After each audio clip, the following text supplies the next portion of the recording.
I started with Shell in 2005. When can I retire?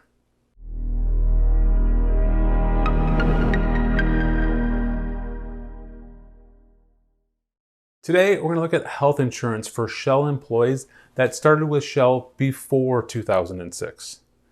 In the previous video, we talked about the cohort that started between 2006 and 2016. So if you fall into that group, I encourage you to watch that video.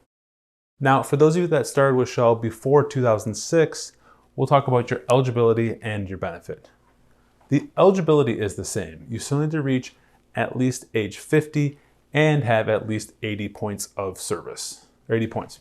Now, your points, of course, are calculated by your age and your years of service. The benefit, however, is where this plan varies. The benefit is great and will pay up to 80% of the cost of the PPO. So for those of you that reach this full maximum, it'll feel like your health insurance is the exact same as when you were working. Now, this benefit is based on your years of service. So if you have 30 years of service, Shell will pay the full 80% cost. Now, for those of you with less years of service, the factor decreases by 5% per year. You can see the full table in the Shell summary plan description, and I've also placed it on the screen. Now let's walk through a hypothetical case study. Let's look at Jane. In this case, Jane is also 45 years old, and Jane also wants to retire in 10 years at the age of 55. Now, Jane hired on with Shell in 2005. So Jane qualifies for this plan as she hired on before 2006.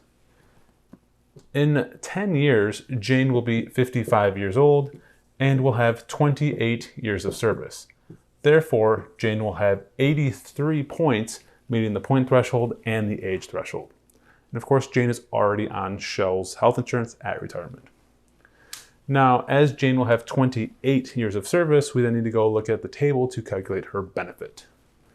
Shell will pay 80% of the PPO times the factor of 90%.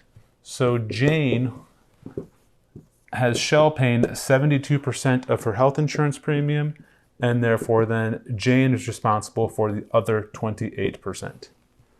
This is an excellent benefit as Shell pays this up until she reaches Medicare, and then at age 65 she can join Medicare and Shell's Medicare Advantage plan.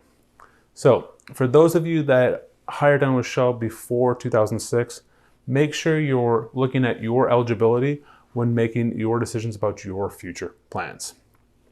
For those of you that hired on in 2006 or later, I encourage you to watch my previous video.